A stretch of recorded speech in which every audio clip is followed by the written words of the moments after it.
규제 철폐 관련해서 규제 철폐라고 하는 거 강조하시고 계신데요.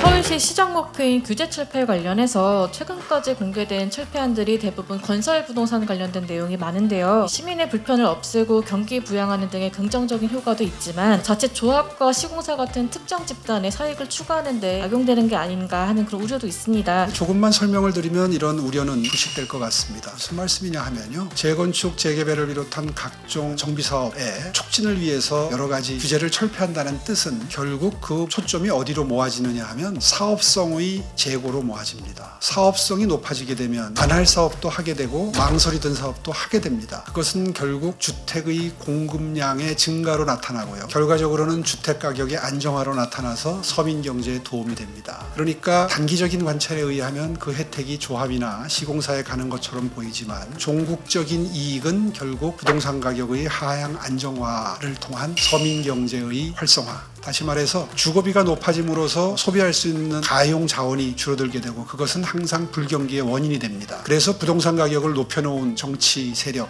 정당은 정말 깊이 있게 반성해야 되고 국민들의 질타를 받아야 되는 겁니다. 부동산 가격을 턱없이 많이 올려놨던 그런 지난날을 그렇게 정리하시면 되겠습니다. 그래서 사업성 재고가 무엇보다 중요하다는 관점에서 과감한 규제 철폐를 하고 있다는 점 다시 한번 강조해서 말씀드리겠습니다. 규제 철폐라고 하는 걸 올해 시정 화두로 강조하시고 계신데요. 또 하나 시급한 것 중에 하나가 신기술을 활용한 신산업 출현에 있어서 규제로 작용하고 있는 법들이라고 생각합니다. 최근에 어떤 일들이 벌어지고 있냐면 지능형 로봇법 때문에 길거리에서 배달을 할 수 있는 자율주행 로봇 같은 게 기술이 개발됐음에도 불구하고 이게 상용화 되기까지 5년이 걸렸고요. 원격 의료나 약 배달 같은 거 할 수 있는 그런 서비스들이 사실상 지금 35년째 법 개정이 이루어지고 있는 의료법 때문에 일본으로 진출해서 서비스를 하고 있고 그런 일들이 벌어지고 있습니다. 정부 부처에서 일단 권한을 쥐고 있고, 그리고 법 개정을 해줘야 되는 의회에서는 지금 각종 법들이 개정이 지금 이루어지지 않고 있는 상태인데요. 서울시장님으로서 이런 분야에 대해서 어떻게 생각하시고 앞으로 어떤 노력을 좀 하실 건지 일단 궁금하고요. 첨단 과학기술의 상용화를 가로막는 벤처기업들이 숨을 못 쉬게 하는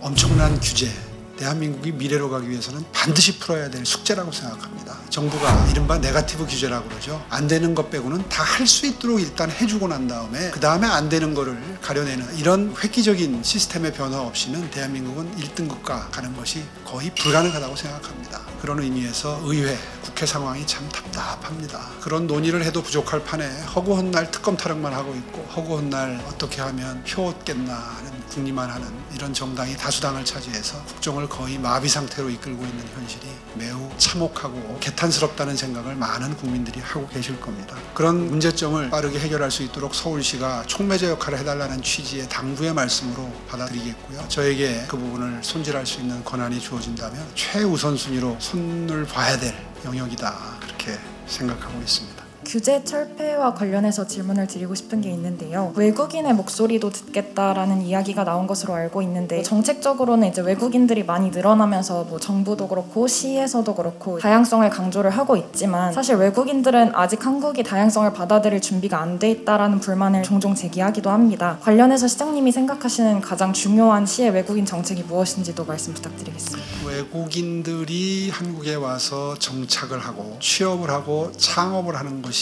우리 경제에 도움이 되는 단계까지 가려면 갈 길이 매우 멀죠. 구사해야 되는 정책이 단계마다 다를 수 있습니다. 그런데 지금 질문 주신 것처럼 가장 중요한 것은 우리 국민들의 오픈 마인드입니다. 이제 저출생의 시대에 외국인 중에 우리의 생활에, 경제에 도움이 되는 분들을 중점적으로 많이 받아들여서 우리와 함께 어우러져서 미래를 함께 만들어갈 수 있는 사회, 문화, 경제적인 환경을 만드는 것, 그것은 바로 그 마음가짐에서 출발한다고 생각하고요. 그런 의미에서 외국인 정주 환경을 언급하지 않을 수 없습니다. 우리들이 그렇게 마인드를 오픈하고 받아들이기 시작하면 이제 외국인들의 조기 한국 유학 이런 것도 생각을 해봐야 됩니다. 사실은 대학이나 대학원 과정에 유학을 오게 되면 본국으로 돌아가서 생업에 종사할 확률이 매우 높죠. 그건 뭐 우리 유학생들이 중고등학교 때 미국을 가느냐 대학교 때 미국을 가느냐에 따라서 다시 돌아오는 확률이 영향을 받는 걸 생각하면 아마 쉽게 짐작하실 수 있는 부분이라고 생각합니다. 그런 의미에서 작년에 이공계를 중심으로 해서 우리 산업혁명에 꼭 필요한 최첨단 과학기술 영역에 우리가 절실히 필요로 하는 두뇌들, 인재들 중심으로 해서 그분들을 조기에 서울로 유학을 와서 그 우수한 인재들이 한국의 대학을 졸업하고 그리고 한국 사회에 꼭 필요한 산업 역량으로 인적 자원으로 기여해 주기를 바라는 게 자연스러운 정책 방향이 될 수 있겠죠. 이공계 중심으로 장학금까지 만들겠다는 정책은 이미 발표한 바가 있고요. 충분한 물량은 아니지만